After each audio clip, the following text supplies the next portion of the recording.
Okay, I'm going to talk about free speech a little bit. And to start, I'm just going to say that I'm a free speech absolutist, okay? I believe you should be able to say anything you want up until, you're threatening people, right? I don't think you should be able to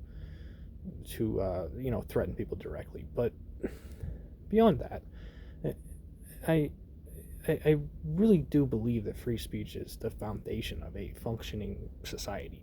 And to briefly explain that, free speech isn't just like words. It's not just sounds that come out of our mouth, right? Free speech is basically the way we communicate with each other. It is the way we educate each other. It encompasses the way we look at the world, right? If you are watching the worst things that 8 billion people can muster on the news today, you might start to think that the world's going a little downhill, right? And on the other hand, if you were to watch uplifting news, you would think that the world is improving. So that speech via that media, or even talking to your neighbor or your friend or your parents or whatever, that speech is the way we educate each other. We communicate with that free speech. And if you have, for example, a government body restricting that speech, they are effectively controlling your perception of reality. And they're probably amplifying certain speech, certain information, and they're restraining or restricting other information.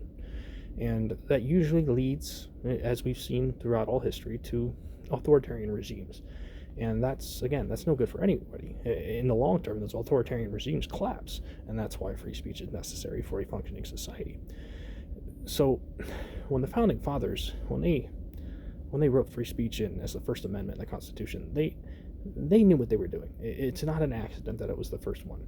The founding fathers understood the nature of human relationships. They understood that the basis of those human relationships, the thing that keeps those human relationships functioning, it keeps them well oiled, is free speech.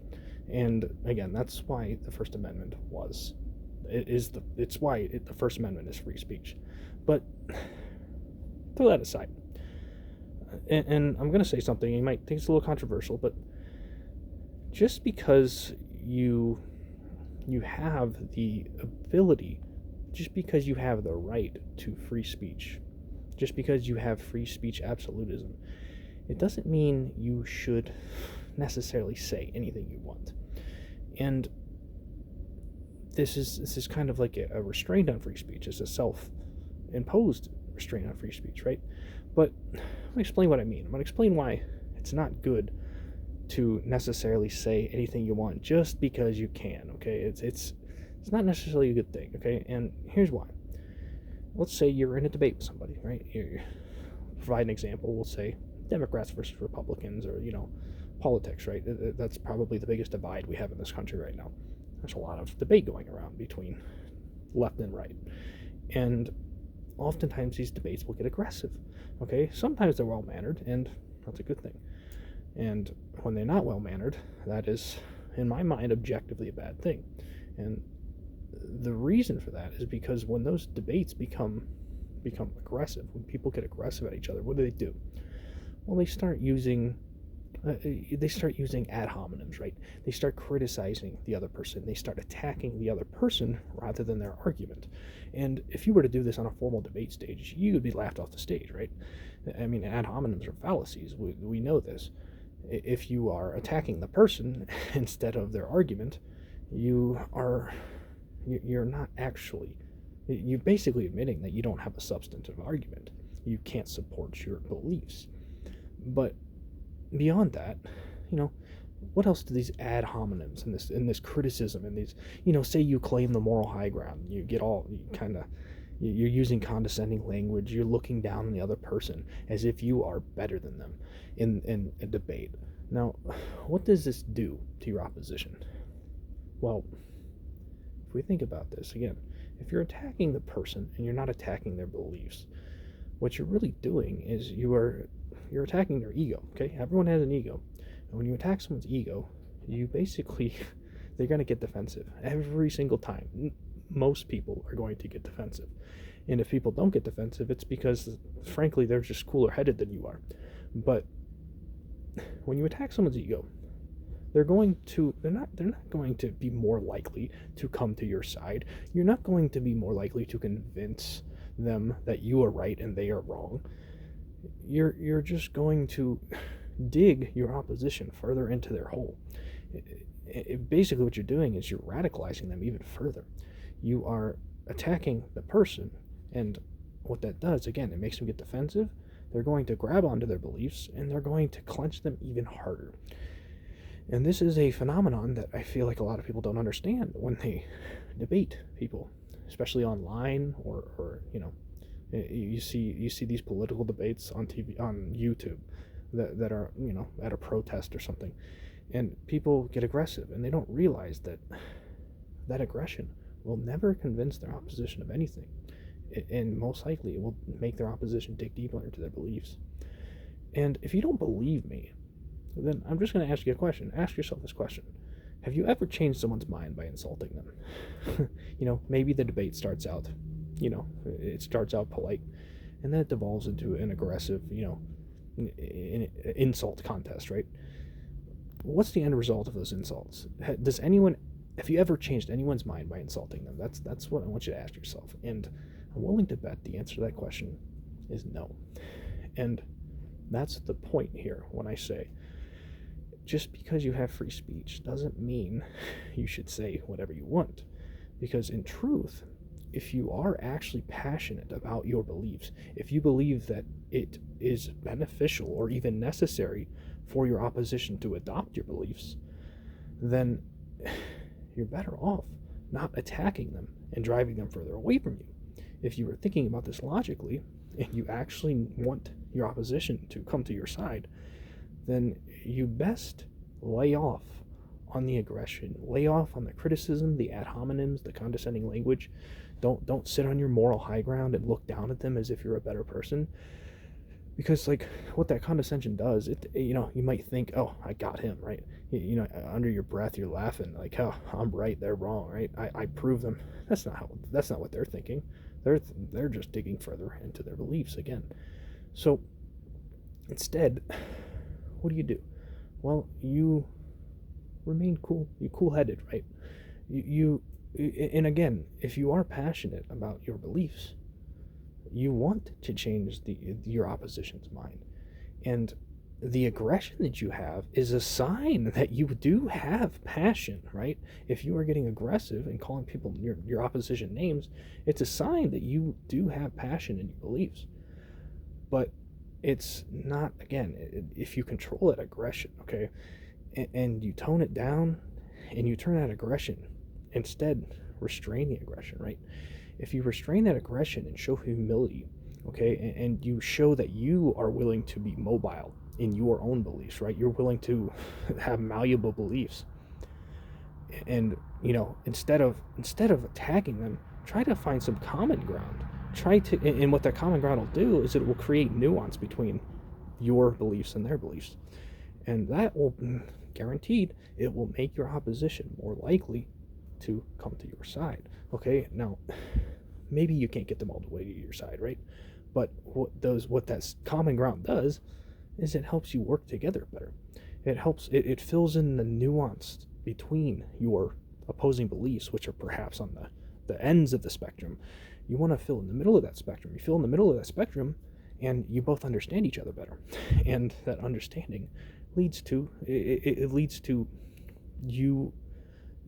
both sides of that spectrum being able to work together better, right?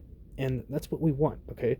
So again, if you show that restraint, if you show humility, if you show that you're willing to find that common ground, you're going to be more likely to change their mind, right? The ad hominems in this case are almost certainly never going to be useful. Now, on the other hand, I'm going to point out a kind of an example, or a way that these ad hominems can be useful. And basically we could say that we could perhaps point the finger at somebody, criticize them in the context of comedy, okay, or art, maybe art in general, maybe music. So take Dave Chappelle, for example. If he just recently did some bit criticizing the LGBT community in some manner. I watched it once. I don't exactly remember the details. The details don't matter. That's not the point. The point is that if you criticize somebody, maybe you call them a name, you make fun of them in the context of comedy, and you are good at that comedy, you are good at writing that perfectly crafted bit that makes people laugh, what you're going to do with that art, again, what you're going to be able to do is you are going to be able to get that other person to perhaps come to your side a little bit. You're going to get them maybe to laugh at themselves a little bit, laugh at their hypocrisy. That's what a lot of comedy does. It points out hypocrisy. Same with music, lyrics, and music often points out hypocrisy. What that art does is it's so well crafted, and it grabs on to positive emotions, laughter or whatever uplifting emotions you get from music. It grabs those emotions and it uses the positive emotions to bring people to your side, as opposed to attacking people, right? And that's why context is key here. If you're a Dave Chappelle and you can craft that perfect comedy bit that can make people question their beliefs and question their behaviors and perhaps laugh at themselves a little bit, if you can do that, again, these ad hominems perhaps can be useful. Perhaps you can get a net benefit out of a criticism on somebody, on a group of people, right? Whereas if you're just in an argument with one person and you're criticizing them, you're likely not going to have that effect. If you're the only one laughing, you're not going to bring them to your side. If you're the only one laughing at the insult you threw at them, right? So, again, the thing about a veteran comedian like Dave Chappelle is that he has people skills. Okay, he is an expert communicator. He is, I mean, he knows how to read a room, right? He knows how to read a room better than most people ever will be able to. And if you're not good at reading a room, if you're not an expert communicator, if you're not a great artist, then you should understand that these ad hominems, this criticism, condescending language, it's not necessarily going to be useful for in the path to achieve your cause, right? If you are trying to bring people to your side, you better know what you're doing. If you're going to criticize people, you better be able to effectively attach that art and those positive emotions. Otherwise, you're not helping yourself, okay? And we could provide an example about music too. For example, if you read the lyrics of a song, pick any song, I guess, but sometimes those lyrics in isolation from the music, maybe they perhaps are not as effective at bringing people to your side, at criticizing the opposition, as they are with the melody and with the beat and with the drum set and the instruments, right?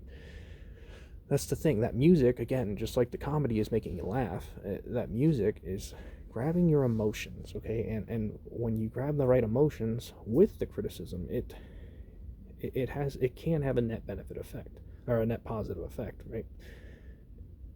But if you don't, again, if you're not that comedian who can do that effectively, you're probably going to make things worse. You're going to make your opposition go farther away from you, and you don't want to do that, right? What you're trying to do is you're trying to find consensus. You're trying to find, at the very least, a middle space that can diminish the strife, the division between the two opposite sides, right? So, again, as I said in the beginning, free speech, it enables the free flow of thoughts and ideas. That's obviously an important thing, but it doesn't mean you should just go out calling people names everywhere just because you can. Show a little restraint, and you might find more success in bringing people to your side. And like I said, that free speech, what it also does is it enables artists like Dave Chappelle to craft art in such a way that can be very effective at persuading people to change their beliefs, right? And that's what we're all trying to do. We're all trying to find a consensus here on this planet, and there's a lot of division. And if we keep calling each other names, and we get lazy, and we get away from the logical structure of an argument and the logical the support of that argument just to call people names again. It's not going to work. We're going to continue to get more divided. So I encourage you, if you want to be a stand-up comedian, go craft that perfect comedy bit, that George Carlin bit that just nails down the hypocrisy and highlights it while making somebody laugh. Do that if you want. Write music, whatever it may be. There's lots of forms of art that you can use to bring people together. And it's not just about that. If you're not an artist, then when you have these debates, remain cool-headed, okay? Remain calm, remain polite, and be humble. If you're humble, what you'll find is that you'll actually change minds a lot more effectively. And that's what we're trying to do here. So thanks for watching.